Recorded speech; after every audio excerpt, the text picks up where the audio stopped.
Allahu Allahu Allahu Allah.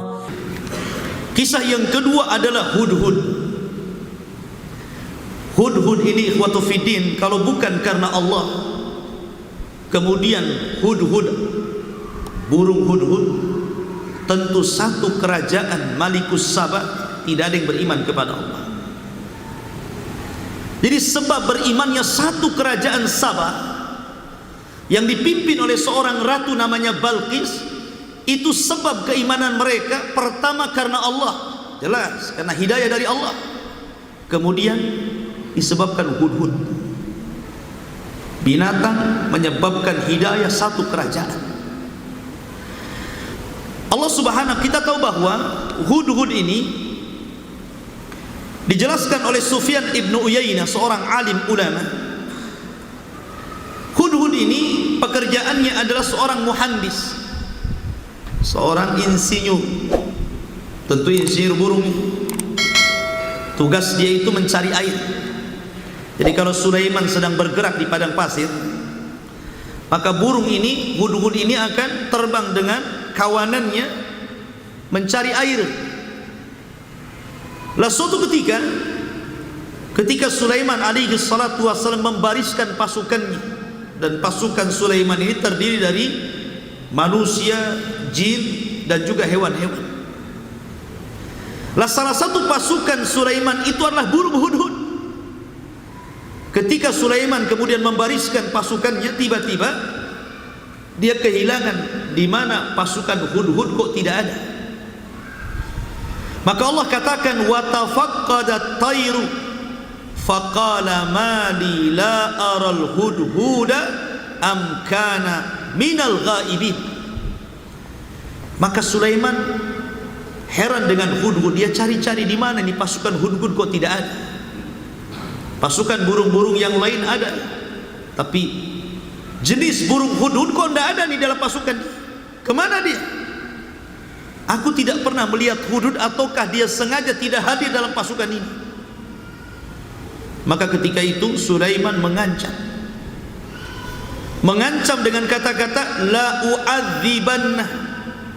u'adzibannahu adzaban syadidan aw la adzbahannahu aw la ya'tiyanni bisultanin mubin. Kalau Hudhud tidak segera datang dalam barisan ini, pertama ku azab dia dengan azab yang sangat pedih. Yang kedua, atau ku sembelih dia. Yang ketiga, atau dia punya alasan yang lain yang menjadikan aku memaafkan dia. Lihat, seorang raja pun masih memberikan uzur kan. Sulaiman tidak lantas sudah kalau datang saya pecat dia gitu. Kasih uzur dulu. Apa masalah? Kenapa kamu tidak hadir? Kenapa kamu tidak datang? Kenapa kamu tidak ngantor? Kan begitu harusnya. Kadang-kadang seorang pemimpin ini saking marahnya, udah main pecat-pecat saja. Pecat katanya. Enggak gitu ya. Lihat Sulaiman, dia masih berikan uzur. Kemudian famakatha ghaira ba'id, tiba-tiba Hudhud datang. Akhirnya kemudian sesama kawannya, sama-sama burung, ini satu burung yang beda jenis ini mengatakan kepada Hudhud, "Hei Hudhud, tadi saya mendengar raja kita Sulaiman mengancam kamu." Kemudian Hudhud mengatakan, ada enggak pilihan dalam ancaman itu? Dia takut dengan Sulaiman kan gitu. Maka dijelaskan, pertama dia akan mengadab kamu, yang kedua dia akan menyembelih kamu, yang ketiga kalau engkau punya alasan ketidakhadiranmu, maka Sulaiman akan memaafkan kamu. Kata Hudhud, saya punya alasan. Akhirnya kemudian dipanggillah Hudhud menghadap Sulaiman. Kemudian Hudhud memberikan alasan. Faqala, dia mengatakan, ahadtu bima lam tuhid bih wa ji'tuka min saba'in binaba'in yaqin. Apa kata Hudhud? Wahai rajaku Sulaiman, aku memiliki ilmu yang kau tidak tahu. Dan di sini juga dalil menunjukkan bahwa seorang nabi itu tidak mengetahui yang gaib. Nabi loh tidak tahu yang gaib kecuali Allah yang kasih tahu. Apalagi dukun sok-sok tahu gaib pula kan.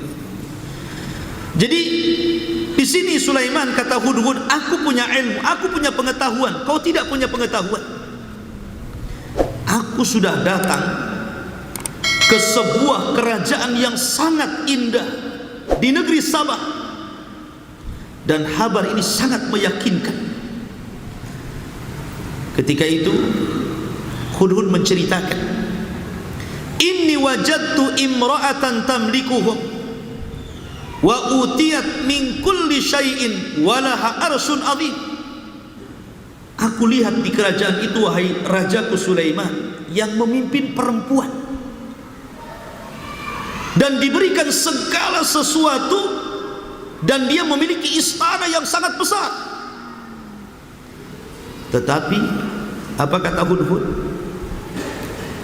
Wajadtuha wa qaumaha yasjuduna lisyamsi min dunillah. Namun sayang, mereka, raja tersebut dan kaumnya, mereka tidak menyembah Allah. Mereka menyembah matahari, menyembah Tuhan selain Allah. Wa zayyana lahumus syaitanu a'malahum, dan syaitan mempermainkan amalan-amalan mereka. Fasaddahum anis sabil, maka mereka pun terhalang dari jalan Allah. Fahum la yahtadun, sehingga mereka tidak dapat hidayah. Lihat bagaimana kecerdasan Hudhud. Dia menceritakan inti permasalahan bukan soal istana yang besar, tapi soal penyimpangan tauhid. Hudhud ini dititik beratkan pada masalah apa? Pada masalah penyimpangan tauhid. Dari sinilah sebab Hudhud mempermasalahkan masalah tauhidnya Ratu Balqis dan kaumnya. Maka Rasul melarang tidak boleh membunuh Hudhud. Kan ada binatang-binatang yang tidak boleh dibunuh kan? Salah satunya Hudhud tidak boleh dibunuh. Karena dalam kisah Hudhud ini dia menekankan soal tauhid. Kemudian Hudhud mengatakan, ala yasjudu lillahi alladhi yukhrijul khab'a fis samawati wal ardh wa ya'lamu ma tukhfuna wa ma tu'linun. Allahu la ilaha illahu rabbul arsyil adzim. Harusnya mereka menyembah Allah yang telah mengeluarkan sesuatu yang terpendam di langit dan di bumi, dan Allah mengetahui apa yang tersembunyi dan apa yang tampak. Allah tidak ada sesembahan yang berhak disembah kecuali Dia, karena Dia adalah pemelihara arsy yang sangat agung. Sulaiman tentu raja yang cerdas juga. Ini Hudhud jangan-jangan bohong, cari alasan saja dia. Karena sudah diancam mau diadab kan, atau mau disembelih kalau alasannya enggak jelas. Maka Sulaiman mengatakan, qala sanamdu as-sadaqta am kunta minal kadhibin. Tunggu dulu, harus dicek dulu tuh. Jangan-jangan kau dusta, kabar kamu benar atau dusta itu. Akhirnya kemudian Sulaiman mengutus burung yang lain untuk membawa surat. Idhab bi kitabi hadza, bawa surat ini kepada kerajaan itu. Kerajaan itu letaknya jauh ikhwan. Letaknya di mana? Di Yaman. Ratu Balqis itu letaknya Yaman, di tempat saya belajar di Ma'rib di sana.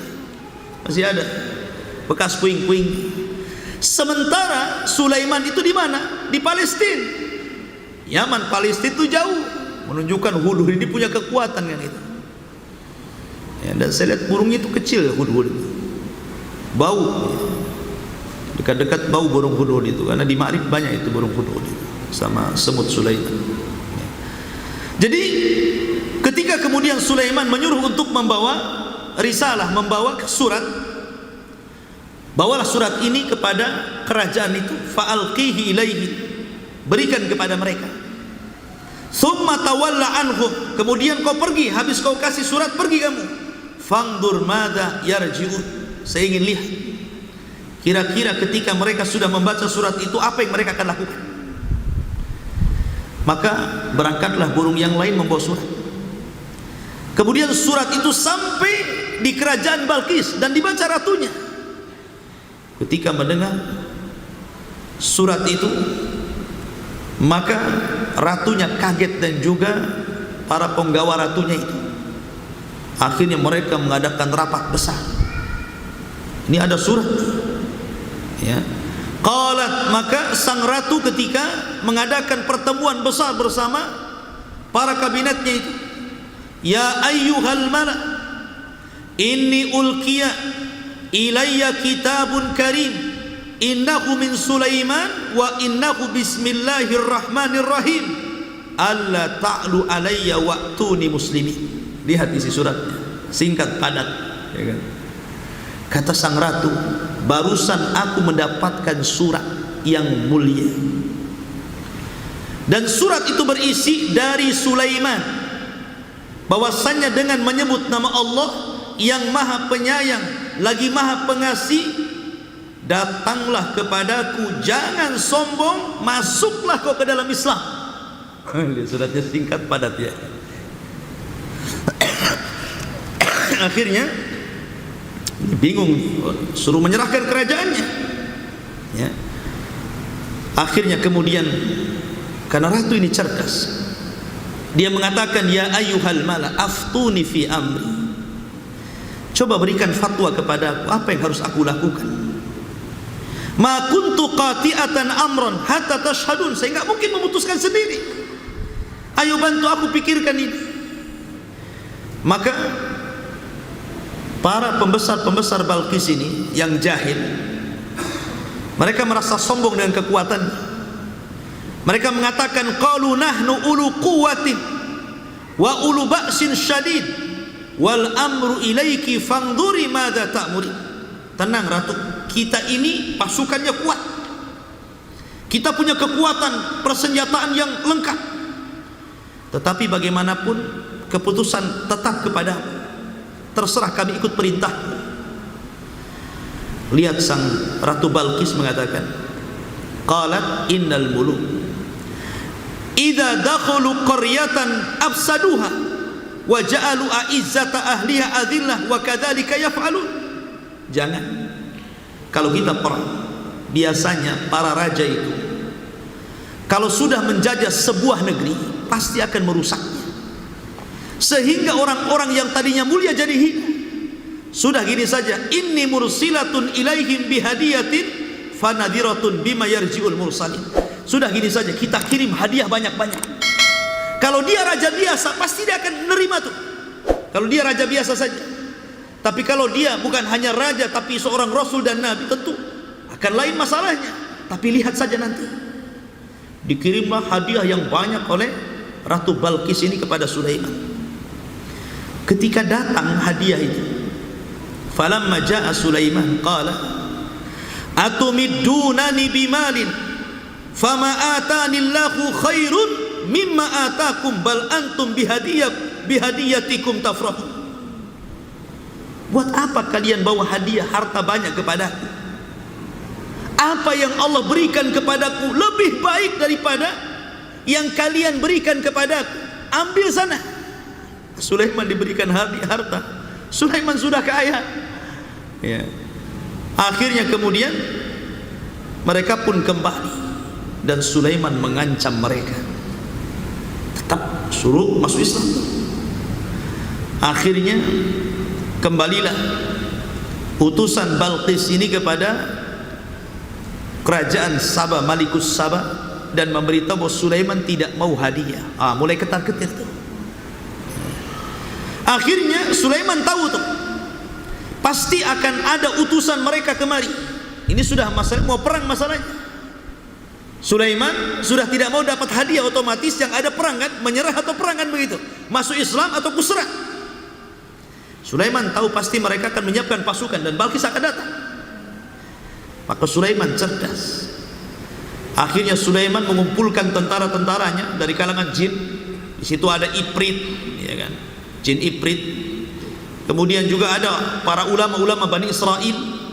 Kata Sulaiman, sebelum Balqis datang kemari, siapa di antara kalian yang sanggup memindahkan istana Balqis kemari? Kita pindahkan istananya itu, biar tahu dia. Akhirnya kemudian berdirilah jin Ifrit ini. Ifrit itu kalau dalam dunia jin itu nomor 2 setelah iblis. Iblis, Ifrit gitu kan ya.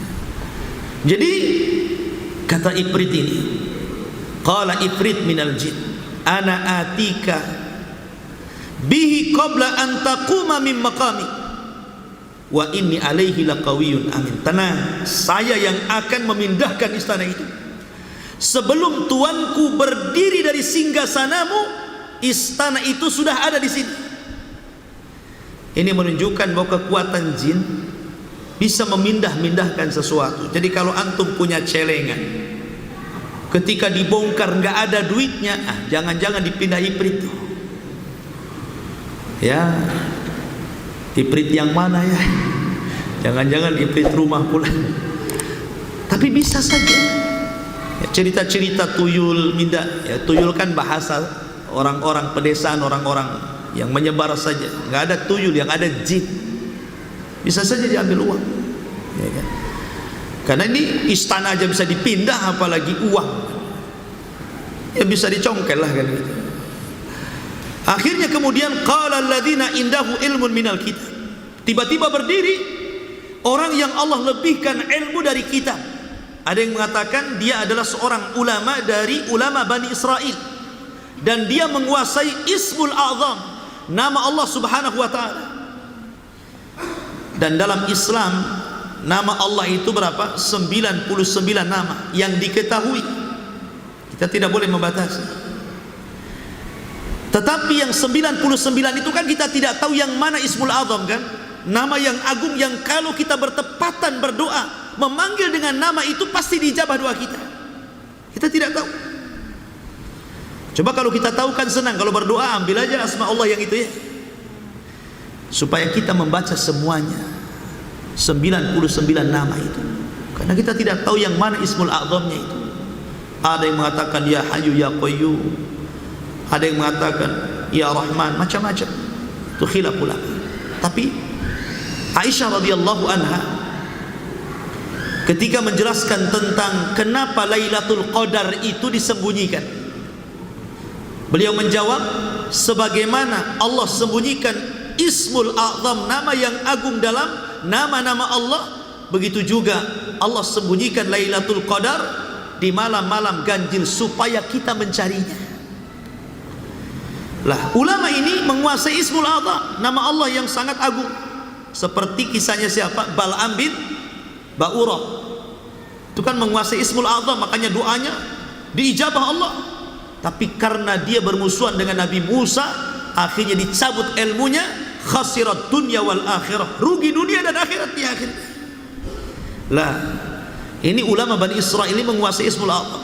Dia mengatakan, ana atika bihi qabla an yartad ilaika tarfuk. Sebelum kau kedipkan matamu wahai rajaku Sulaiman, istana sudah di sini. Lebih hebat lagi kan? Kalau Ifrit ini nunggu berdiri, ini belum lagi berkedip sudah datang istananya. Menunjukkan manusia lebih sakti sebenarnya dibandingkan jin. Ya. Akhirnya betul-betul didatangkan istananya, belum berkedip sudah datang. Dari sini Sulaiman memuji Allah Subhanahu wa ta'ala karena nikmat besar, bisa mindah-mindahin apa namanya istana orang loh ya. Udah capek bangun dipindah pula gitu kan. Makanya Sulaiman mengatakan, hadza min fadli rabbi liyabluwani aashkuru an akfur. Ini semua ujian dari Allah. Mampukah aku bersyukur ataukah aku menjadi hamba yang bersyukur? Lihat perbedaan Sulaiman dengan Qarun. Ketika Allah Subhanahu wa ta'ala berikan nikmat yang banyak kepada Qarun, kata Qarun apa? Hadza min ilmin indi. Ini semua karena pengetahuanku aku jadi kaya, katanya kan. Kufur Qarun. Tapi Sulaiman mengatakan ini semua ujian bagiku. Apakah aku bisa bersyukur ataukah justru aku orang yang kufur? Luar biasa. Akhirnya kemudian betul-betul istana itu didatangkan dan kisah yang masih banyak kisahnya. Secara singkat akhirnya Balqis pun datang, kemudian masuk ke istananya. Ini rasanya istana saya, katanya. Ya memang istana dia kan gitu ya. Kemudian ketika masuk ke istana Sulaiman kan terbuat dari kaca itu. Di bawahnya ada air. Disangkanya air, akhirnya disingkapkan betisnya itu. Dari situ dia kaget, kok ada istana kayak gini. Makanya kemudian Ratu Balqis langsung dia mengatakan, aku beriman kepada Allah subhanahu wa ta'ala. Dia beriman, dia langsung beriman kepada Allah subhanahu wa ta'ala karena melihat hal yang tidak pernah disangka sebelumnya. Dari sini akhirnya Balqis mengajak seluruh masyarakat Sabah beriman kepada Rabb Sulaiman, bertauhid kepada Allah.